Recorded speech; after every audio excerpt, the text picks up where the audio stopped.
नमस्कार दोस्तों, मैं पवन शर्मा, आपका दोस्त, आपका होस्ट, आप सभी का स्वागत करता हूं आपके अपने YouTube channel biology with Pawan Sharma पर। मैं कई दिनों से जो है वह एक चैप्टर को लेकर के वीडियोज लेकर के आ रहा हूं। उस चैप्टर के अंदर हम पुष्पीय पादपों में लैंगिक जनन के बारे में अध्ययन कर रहे हैं।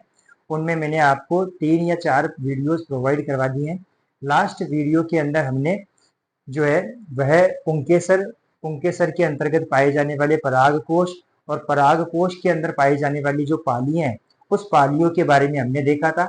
जैसा कि मैंने उस क्लास के अंदर बताया था कि परागकोश जो है वह एक द्विपाली संरचना है।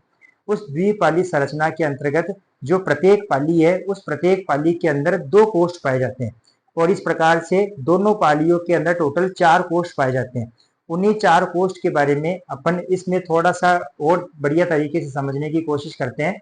तो देखो, आज मैं आपके लिए जो टॉपिक लेकर के आया हूँ उस टॉपिक का नाम है हमारे पास में लघु बीजाणुधानी की संरचना, जिसे हम स्ट्रक्चर ऑफ माइक्रोस्पोरेंजियम बोलते हैं। स्ट्रक्चर ऑफ माइक्रोस्पोरेंजियम के अंदर अपन बात करें तो देखो, जैसे हमने पराग कोश की संरचना के अंदर 4 कोष्ठ बताए थे।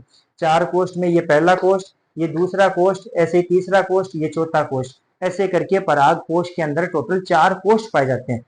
तो 4 कोष्ठ के अंदर जो है वह आगे जाकर के पाई जाती है। इन्हीं 4 कोष्ठ को अपन लघु बीजाणुधानी बोल सकते हैं या फिर इन्हीं को अपन परागधानी बोल सकते हैं। तो उसकी स्ट्रक्चर के बारे में अपन देखते हैं। तो लघु बीजाणुधानी की संरचना के अंतर्गत 2 चीजें हम पढ़ सकते हैं। एक सबसे पहले चीज आती है लघु बीजाणुधानी की भित्तियां। इन भित्तियों के अंदर अपन बात करें तो टोटल 4 प्रकार की भित्तियां आती है। एक इसी के अंदर जो है हम पढ़ते हैं बीजाणुजन ऊतक, जिसे स्पोरोजिनस टिश्यू के नाम से जानते हैं।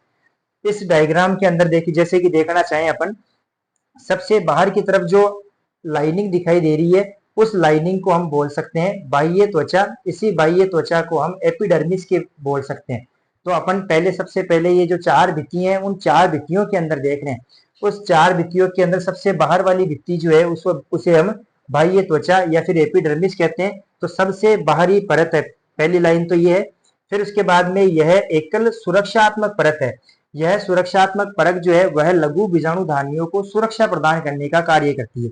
ऐसे ही दूसरी परत जो आती है उस दूसरी परत को हम बोलते हैं अंतस्थीशियम, और इसी अंतस्थीशियम को एंडोथीशियम के नाम से जाना जाता है। अंतस्थीशियम की अपन बात करें तो यह मोटी एकल परत होती है और यह जो है के अंदर अपन देखें तो जब पराग कोश है उस पराग कोश के स्फुटन के अंदर ये सहायक होती है।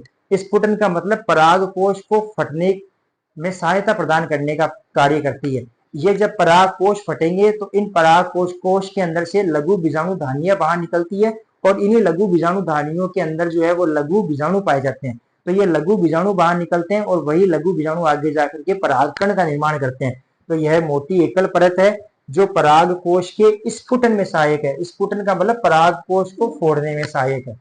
ऐसे ही अपन बात करें, एक आती है हमारे पास में मध्य परत। मध्य परत को अपन मिडिल लेयर बोलते हैं। तो ये थर्ड लेयर जो है वो होती है हमारे पास में मध्य परत। इस मध्य परत की बात करें तो इसकी संख्या 1 से लेकर के 3 तक हो सकती है।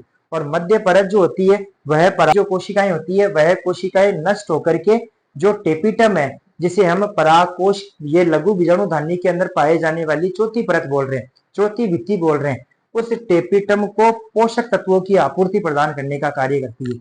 यानी कि मैं बोल सकता हूं कि यह टेपिटम को भोजन का संग्रह करने में मदद करती है। फिर उसके बाद में इसी के अंतर्गत जो है लघु बीजाणुजन ऊतक बोल सकते हैं। उस बीजाणुजन ऊतक के चारों तरफ जो है वह एक और परत पाई जाती है। उस एक परत को हम पोषूतक या फिर टेपिटम के नाम से जानते हैं। अब इस पोषूतक में, जैसे कि नाम से ही पता चल रहा है, पोषूतक का मतलब पोषण देने वाली, यानी कि ऐसी परत जो पराग कणों को पोषण देने का कार्य करती है। पराग कणों के पोषण देने वाली जो परत है उसे हम पोषूतक या फिर टेपिटम के नाम से जानते हैं। तो यह लघु बीजाणुधानी की सबसे आंतरिक परत होती है। यह आंतरिक परत होने के साथ साथ में इसका आपको फंक्शन याद रखना है, विकासशील पराग कणों को पोषण प्रदान करना। तो यह विकासशील पराग कणों को पोषण देने का कार्य करती है। तो ये हमने 4 प्रकार की भित्तियां देखी। 4 भित्तियां जो है वो लघु बीजाणुधानी के अंदर पाई जाती है।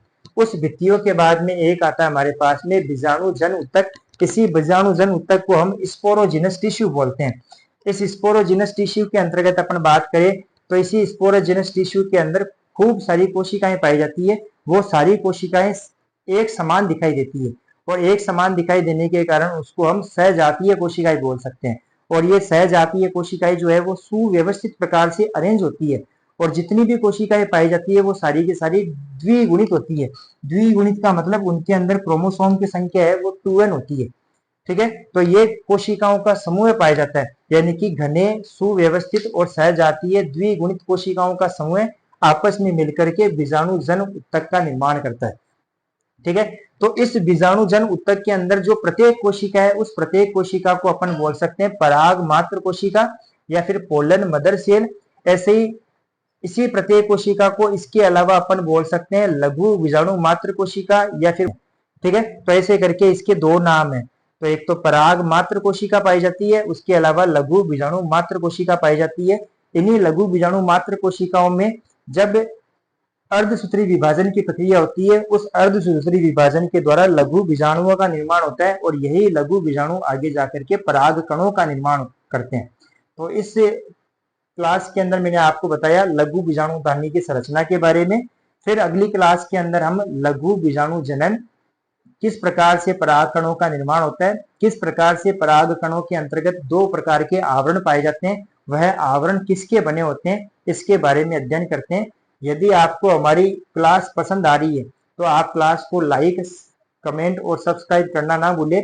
आगे आने वाले टाइम में मैं आपको 12th के ऑलमोस्ट सारे चैप्टर कवर करवा के दूंगा, तो आपको बहुत ज्यादा हेल्प मिलेगी। आप इन चैप्टर्स में साथ साथ में देख करके आप नोट्स भी बना सकते हो। धन्यवाद।